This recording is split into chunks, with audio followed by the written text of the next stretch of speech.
કપડા અને પ્રવીણ રામની ધરપકડના વિરોધમાં દાહોદમાં કલેક્ટર મારફતે રાજ્યપાલને આપ્યું આવેદનપત્ર।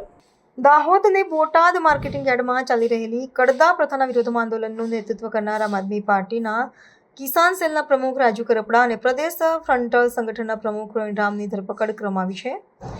આ ધરપકડના વિરોધમાં આજે આમ આદમી પાર્ટી દ્વારા દાહોદ ખાતે વિરોધ પ્રદર્શન કરવામાં આવ્યું હતું।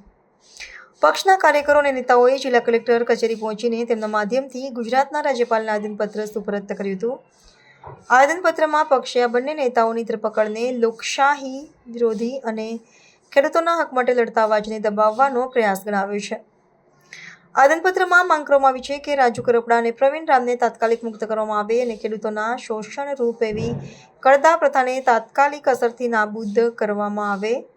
પાર્ટીએ આક્ષેપ કર્યો છે કે સરકાર ખેડૂત નેતાઓને જેલમાં નાખીને ખેડૂતોની સમસ્યાઓને નજરઅંદાજ કરી રહ્યા છે। આ વિરોધ પ્રદર્શને સમગ્ર રાજ્યમાં ખેડૂત સમુદાયના પ્રશ્નોને ફરી એકવાર કેન્દ્રમાં લાવી દીધા છે।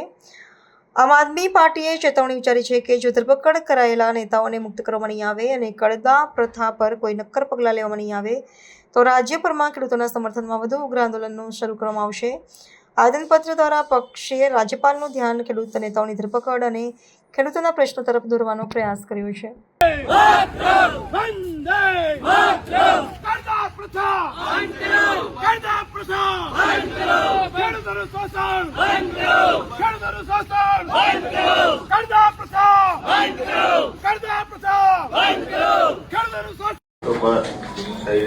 અત્યાચાર અને એમને સારું વળતર મળે અને સારો ભાવ મળે અને સાથે સાથે પોલીસ દ્વારા જે ખેડૂતો પર લાઠીચાર્જ કરવામાં આવ્યો છે એમને જલ્દીથી જલ્દી છોડી મૂકવામાં આવે એ બાબતે અમે રાજ્યપાલશ્રીને આવેદનપત્ર આપીએ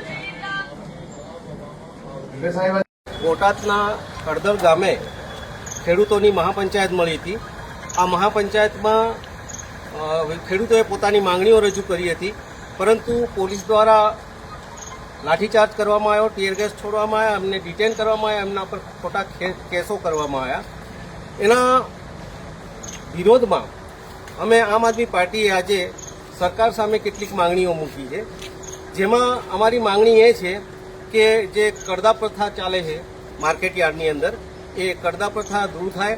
સાથોસાથ ખેડૂતો પર જે ખોટા કેસો કરવામાં આવ્યા છે એ કેસો પાછા ખેંચવામાં આવે અને માર્કેટ યાર્ડમાં જે હરાજી થાય, હરાજી થયા પછી એમનો માલ એમના ગોડાઉન સુધી મોકલવાની જે પ્રથા ચાલુ કરવામાં આવી હતી એ બંધ કરવામાં આવે અને જે અધિકારીઓએ